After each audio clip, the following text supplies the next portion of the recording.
వందనాలు. ఇప్పుడు వచ్చిన మీ అందరికీ వందనాలు.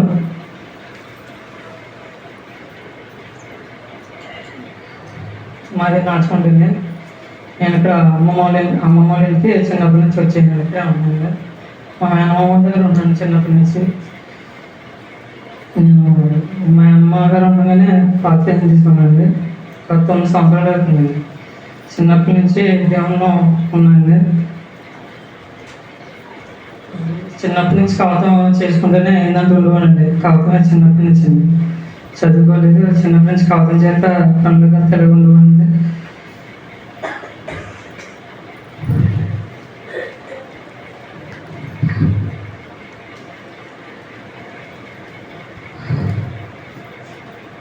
ఈ మధ్యకాలంలో మా ఇల్లు నుంచి బయటనే వచ్చేయండి. మామూలుగా అంటే నేను బాగా చెడు విషయానికి బాగా అలవాటు అయిపోయింది. స్మోకింగ్కి సిగరెట్కి బాగా అలవాటు అయిపోయింది. ఎంతంటే కుదురుకోలేనంత ప్రతిరోజు ఆ విషయంలో లేకుండా ఉండవు కదా. చాలా కాళ్ళకి బానిస అయిపోయాను. సిగరెట్కి ఇంకా బాగా బానిస అయిపోయింది. అయితే అందరికీ తెలియదు. చాలామందికి చాలా రోజులు అడుగుల్లో ఏంటంటే తిరిగి తాగేసి సంవత్సరాలు చేయకూడండి. దేవుళ్ళు వచ్చి మళ్ళీ దేవుళ్ళ నుంచి మళ్ళీ వెనక్కి వెళ్ళిపోయినా చాలాసార్లు. ఎన్నోసార్లు చిన్నప్పటి నుంచి నాకు అమ్మ నాన్న లేక చిన్నప్పటి నుంచి కష్టాలు భోజనం గురించి చాలా ఇబ్బంది అయ్యింది. అయితే ఈ మధ్యకాలంలో కవతాలు ఉన్నాయండి. కవతాలు 2-3 కవతాలు ఉంటే మానేయండి. మొన్న కవతం ఉన్నది చాలా కష్టం అండి.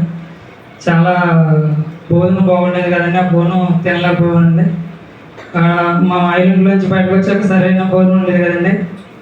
అలాగే భోజనం లేకపోయినా పనిలోకి వెళ్ళిపోనండి. రోజు తినమను కదా. ఒక పూట ఉంటే పూట ఉండేది కదండి. అలాగే ప్రాణం చేసుకుని అలా ఉండేవానండి. ఆకలి అంతైనా పట్టించుకునేవాడిని కదండి. అలా ఉండగా ఈ కవతం వెళ్ళాక ఇంకా భోజనం చాలా ఇబ్బంది అయిపోయిందండి. ఒక పూట తింటా కూడా ఉండేది కదండి. అలా ఎట్టేవారు కానీ ఆ భోజనం సగం తిని పాడేవానండి.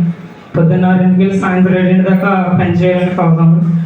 ఇక ఫాస్ట్ చూడండి అమ్మగారు నాకు భోజనం పెట్టేవారు నైట్ సాయంత్రం మాటలు.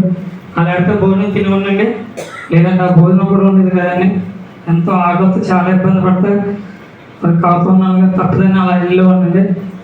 అలా వెళ్తే కవతంలో 2-3 సార్లు పవన్ కాబట్టి సరే పవన్ కాబట్టి ఆ భయం కూడా ఉండేదండి. కాబట్టి దేవుని కాపాడుకోవడం అలా వెళ్ళిపోయిన ఎదురుకి వెళ్ళిపోతే ఈ మధ్యకాలంలో స్నేహితుడైన ప్రేమ చనిపోయాడండి. తనైతే ఎప్పుడు కాపాడలేదు, ఎప్పుడు భయంగా ఇబ్బంది పెట్టలేదు కాదని ఆలోచన అంటే నా ఫ్రెండ్గా ఉంటే అంత మాటలు మర్చిపోను కాదండి. అది ఫోటో చేశాను, అని చూసాను. బాగా స్నేహం ఉండేవాడు.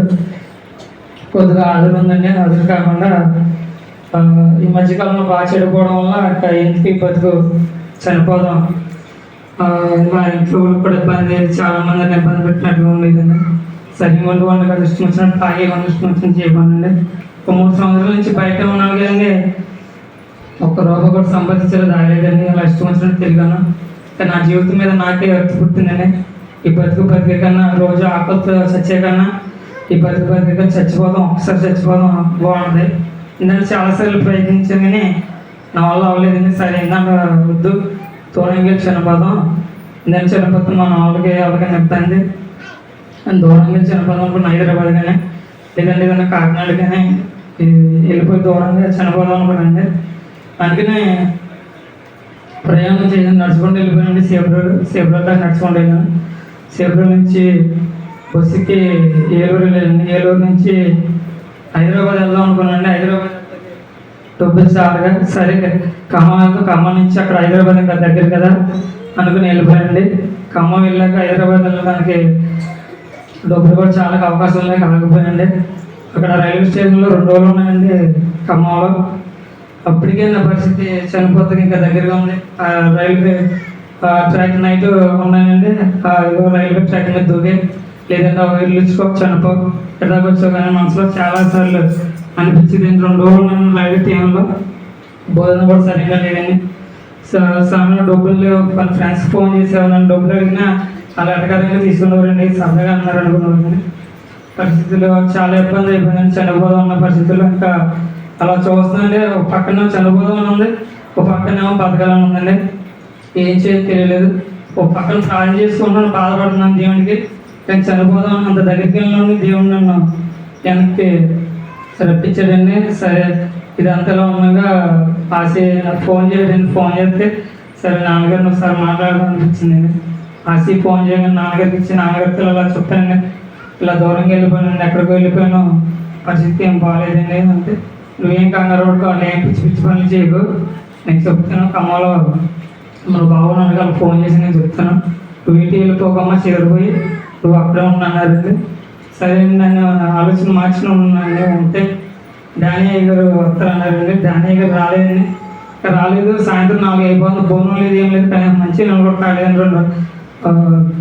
చిన్న 2 రోజుల టీలో భోజనం లేదు, సరైన నీళ్ళు ఏమన్నా అలాగే ఉండవండి. ఎవరి దగ్గర ఏమన్నా అడిగినా చాలా దొంగలా చూసేవారండి.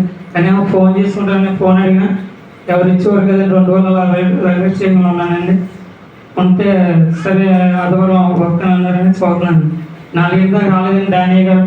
సరే ఆమె కూడా ఇబ్బంది పడితే ఇంట్లో మనం హైదరాబాద్ వెళ్ళిపోదాం, చనిపోదాం అన్నట్టు వెళ్ళొచ్చాను. ఆ రైల్వే ట్రాక్ వచ్చి వెళ్ళిపోదాం, వెళ్ళిపోయాను. తీయగలం వెళ్ళిపోదాం. ఒక పక్కన కావాల్సిన విషయాల్లో మనం చాలా ఇబ్బంది అయింది. కొన్ని వెనక్కొద్దామంటే వెనక్కొద్దామని ఆలోచన ఉంది, కానీ కావాల్సిన విషయంలో చాలా గొడవల కింద ఉందండి. మళ్ళీ డబ్బులు కట్టాలి, భయంగా ఉంది, చాలా ఇబ్బందిగా ఉందండి. వెళ్ళిపోదాం అనుకున్న టైంలో ఆయన వచ్చారండి డానియా గారు. వచ్చి తీసుకెళ్ళి నాకు ఇవన్నీ నెట్టి ఇంటికి తీసుకెళ్ళి భోజనం పెట్టారు. పెట్టాక ఫోటో దగ్గర వచ్చారండి. ఏంటమ్మా లక్ష్మణ్ ఏమైంది అని అడిగారు. ఇప్పుడు ఏం చెప్పలేనండి, కొద్దిగా బాగాలేదు, రేపు చెప్తాను. సరే అమ్మ తాను తీసుకోవడానికి పడుకున్నాక నైట్ ప్రార్థన జరిగిందని అక్కడ పాస్టర్ గారు ఒకరు ఉన్నారండి, గొప్ప సేవకులు, ఆయనతో ప్రార్థన చెప్పుకుంటే